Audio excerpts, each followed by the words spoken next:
Hello beautiful people, welcome back to my channel Sudarshana Reddy. నేను అర్చన. అందరు ఎట్లూరు మంచిగా, మేము కూడా మంచిగా. మరొక ఇంట్రెస్టింగ్ వ్లాగ్తో నేనైతే మళ్ళీ ముందుకు వచ్చేసిన. ఈ వీడియోలో మీరేం చూడబోతారంటే, వినాయక చవితికి ప్రిపరేషన్స్ అని ఆల్రెడీ ఒక వీడియో పెట్టినా కదా, దానికి పార్ట్ 2 అనమాట. ఇది ముందు రోజు మాకు మార్కెట్ అవుతుంది. నేను మార్కెట్కి వెళ్తున్నట్లే వినాయక చవితికి కావాల్సిన సామాను, పువ్వులు, కొన్ని ఇంపార్టెంట్ థింగ్స్ తెచ్చుకోవడానికి నేనైతే మార్కెట్కి వెళ్తున్నా. వర్షం పడే సూచనలు అయితే ఉన్నాయి, అందుకని నేను వెళ్తున్నప్పుడే ఫాస్ట్గా వెళ్ళిపోయినా. అండ్ పిల్లల దగ్గర ఎవరు ఉన్నారనే డౌట్ మీకు రావచ్చు. మాకు దగ్గరలోనే మా చిన్న అత్తయ్య ఉంటుంది, ఆవిడని పిల్లల దగ్గర పెట్టి నేను మార్కెట్కి అయితే వెళ్ళిపోయినా. మళ్ళీ పిల్లల్ని ఎత్తుకొని మార్కెట్కి వెళ్ళాలంటే నా వల్ల కాదు, ఎందుకంటే ఒకరిని చంకలు ఎత్తుకొని కూరగాయల బ్యాగ్ పట్టుకొని అండ్ సనిక్షన్ చేతిలో పట్టుకొని పోవాలంటే నా వల్ల అయితే కాదు. పోయేటోళ్ళు పోతారు కానీ నా వల్ల కాదన్నట్టుగా నేను మా చిన్న అత్తయ్యకి అప్పచెప్పి నేను మార్కెట్కి వెళ్ళిపోయినా. ముందు రోజు మార్కెట్ కాబట్టి తెచ్చుకొని పెట్టుకుంటే నాకు కూడా కొంచెము ఏమంటే తెల్లారి పని ఈజీగా అవుతుంది, ఏమైనా ప్రిపరేషన్ చేసుకునేది చేసుకోవస్తుంది, కూరగాయలు తెచ్చుకుంటా అన్నట్టుగా నేనైతే మార్కెట్కి స్టార్ట్ అయినా.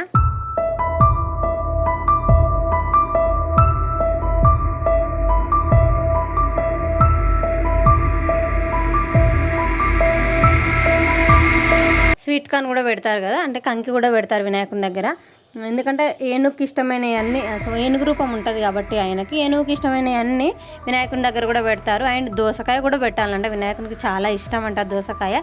అదే మనం ప్రసాదంగా కూడా తినాలంట. అందుకని ఈసారి నేను కొత్తగా దోసకాయ కూడా తీసుకొచ్చిన, ఎప్పుడు తీసుకురాకపోతుంది, ఈసారిగా తీసుకొచ్చిన.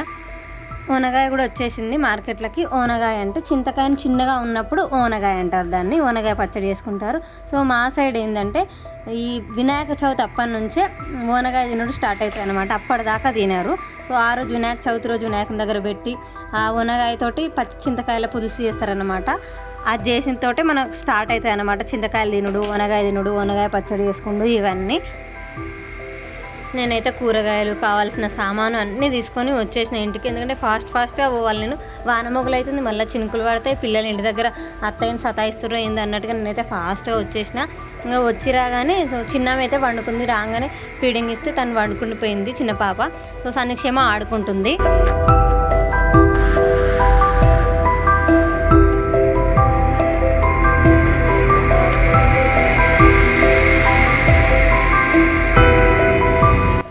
రాగానే కూరగాయలు అయితే కడిగేసుకుంటున్నాను నేను. కడిగేసుకోవాలి, నాకైతే ఇది ఇప్పటి నుంచి అలవాటు. నాకు మా వారికి ఇద్దరికి అలవాటు అనమాట.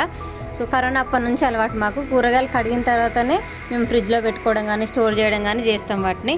నేను పువ్వులు, బంతి పువ్వులు కూడా తెచ్చేసుకున్నాను, నేను ముందు రోజే కుచ్చిపెట్టుకోవచ్చు అన్నట్టుగా. మార్కెట్కి పోయే ముందే నేను ఫ్రిడ్జ్ అంతా కడిగి తోమేసి బయట పెట్టిపోయినా, వచ్చేసరికి ఆరుతాయి అన్నట్టుగా. రాగానే అవన్నీ మళ్ళీ ఎక్కడెక్కడ సర్దిస్తున్నాను అనమాట. ఫ్రిడ్జ్ కంపార్ట్మెంట్స్ తుడిచి వచ్చేసరికి మార్కెట్ వచ్చేసరికి అవి ఆరిపోయినాయి. అండ్ కూరగాయలు వాటర్ ఆరేదాకా అట్లా పెడదామనేసి బయట పెట్టేసిన. తినేసినాం మేము. పిల్లల్ని పడుకోబెట్టాలి, పిల్లల్ని పడుకోబెడితే నా పనులన్నీ నాకు సాగుతాయి అన్నట్టుగా వాళ్ళతోటి స్పెండ్ చేస్తున్నాను అనమాట. వాళ్ళు పడుకోబెట్టాకనే పడుకుంటారు, చెప్పండి ఇంతసేపు ఆట. ఇంత 9కి స్టార్ట్ చేస్తే 11 అవుతుంది వాళ్ళు వండుకునేసరికి. పండుకోబెట్టడం స్టార్ట్ చేస్తే మళ్ళీ వాళ్ళ పప్పు వచ్చిన తర్వాతనే వండుకుంటారు వాళ్ళ పప్ప గుడ్ నైట్ చెప్పినాకనే వాళ్ళు వండుకుంటారు.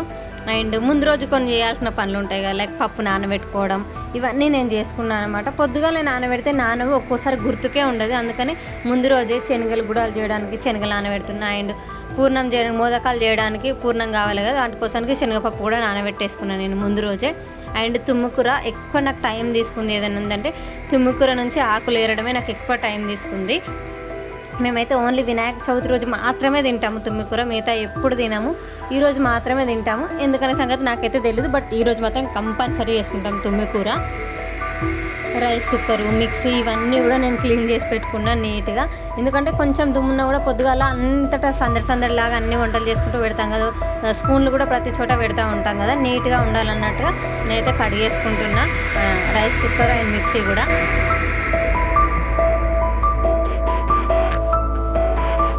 మా వారైతే ఆఫీస్ నుంచి వచ్చేటప్పుడే వినాయకుని విగ్రహం తీసుకొచ్చారు. ప్రతిసారి మా వారే తీసుకొస్తారు, వాళ్ళ ఆఫీస్లో ఇస్తారు, ఆయన్నే తీసుకొస్తారనమాట.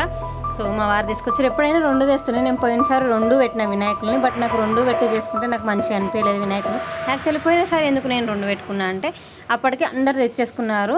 నేను మా వారు ఆఫీస్ నుంచి వినాయకుని తెచ్చేసరికి ఎవరిని అడిగినా కూడా మా దగ్గర ఉంది అన్నారు అన్నట్టు. అందుకని నేను ఎవరికి ఎందుకు ఇచ్చుడు, నేనే 2 పెట్టి పూజ చేసుకుంటా అన్నట్టుగా 2 పెట్టి పూజ చేసుకున్నా. బట్ నాకు మంచిగా అనిపించలేదు, అందుకే ఈసారి ఒకటే పెట్టుకుంటా అన్నట్టుగా నేను వేరే వాళ్ళకి ఇచ్చేసిన, మా పక్కకు వేరే వాళ్ళు ఉంటారనమాట, వాళ్ళకి ఇచ్చేసిన అనమాట. కొనుక్కురావడం ఎందుకు, మా వారు ఆఫీస్ నుంచి తీసుకొస్తారు, సో నేను అది మీకు ఇస్తాలే అని చెప్పిన.